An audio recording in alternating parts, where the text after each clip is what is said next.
రాష్ట్ర సుస్థిర అభివృద్ధి కోసం పరిశ్రమల పురోగతి ఎంతో అవసరమన్న విషయాన్ని గుర్తించిన గత వైఎస్ఆర్సీపీ ప్రభుత్వం పారిశ్రామిక ఉత్పత్తి రంగాలకు అత్యధిక ప్రాధాన్యతనిచ్చింది. ఆ దిశలోనే పలుచోట్ల మెగా ఇండస్ట్రియల్ హబ్లు, ఈఎంసీల ఏర్పాటుపై ప్రత్యేక దృష్టి పెట్టింది. అందులో భాగంగా కొప్పర్తిలో మెగా ఇండస్ట్రియల్ హబ్కు 2019 ఆగస్టులో ప్రతిపాదన చేయగా, అక్కడ ఎలక్ట్రానిక్స్ మ్యానుఫ్యాక్చరింగ్ క్లస్టర్ ఏర్పాటుకు సంబంధించి 2021 మార్చిలో software technology parks of India నుండి అనుమతి వచ్చింది. దాంతో అదే ఏడాది 2021 డిసెంబరులో కొప్పర్తిలో ఈఎంసీతో కూడిన మెగా ఇండస్ట్రియల్ హబ్ను వైఎస్ఆర్సీపీ ప్రభుత్వ హయాంలో ప్రారంభించడం జరిగింది. అక్కడ పరిశ్రమల ఏర్పాటుకు సంబంధించిన పూర్తి సదుపాయాలు కల్పించడంతో పెట్టుబడులకు ఆకర్షణీయంగా మారింది. పెద్ద ఎత్తున పెట్టుబడులతో కొప్పర్తి మెగా ఇండస్ట్రియల్ హబ్ పారిశ్రామిక రంగంలో జిల్లా రూపురేఖలనే మార్చేసింది.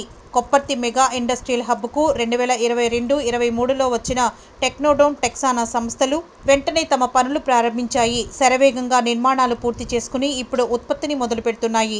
ఈ సందర్భంగా టెక్నోడోమ్, టెక్సానా సంస్థల యాజమాన్యాలు, ఉద్యోగుల అందరికీ ఎక్స్ వేదికగా వైఎస్ జగన్ అభినందనలు తెలియజేశారు.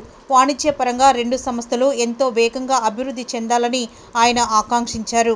గత వైఎస్ఆర్సీపీ ప్రభుత్వం పారిశ్రామిక ఉత్పత్తి రంగాలకు అత్యధిక ప్రాధాన్యతని ఇవ్వడం వల్ల 2019-24 మధ్య రాష్ట్ర జీడీపీలో ఉత్పాదక రంగం వాటా 11.12% సగటు వృద్ధి సాధించింది.